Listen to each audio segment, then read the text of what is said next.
Honoring the flag. I'm Jeff Stein with today's Iowa Politics Report. Today is Flag Day, honoring our national flag, the design for which was approved on this date in 1777 by the Continental Congress.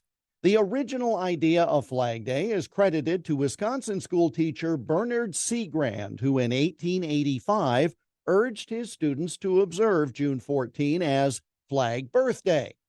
President Woodrow Wilson proclaimed June 14 as Flag Day in 1916.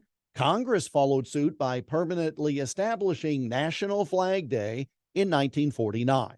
Now, there are various rules for displaying the American flag. You know most of them. The flag should never touch the ground. It should be carried aloft, not horizontally. It should be displayed from sunrise to sunset unless it is an all-weather flag. And this rule: the flag should not be dipped to any person or thing. That in part means it must fly higher than any other flag.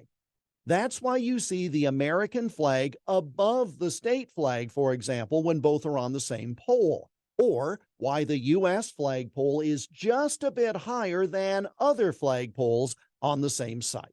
It's a good rule, and one which folks are careful to follow. For example, last summer at a KXEL event, I was raising a separate flag with the KXEL logo, and I was politely cautioned by a veteran who was watching at the time to make sure that our flag did not go higher than the American flag, which was also on the stage.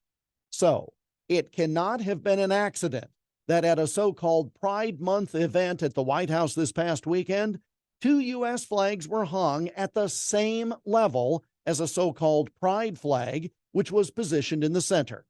Literally, not only did the pride flag fly just as high as the American flags, but it was the center of attention. Now, recognizing various groups or designated months is one thing.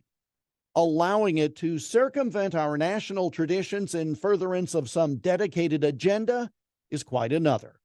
And the display on the White House itself certainly is not acceptable. And that's the Iowa Politics Report for Wednesday, June 14. On Twitter, Instagram, Getter, and Truth Social at Iowa Politics. I'm Jeff Stein on News Talk 1540 KXEL.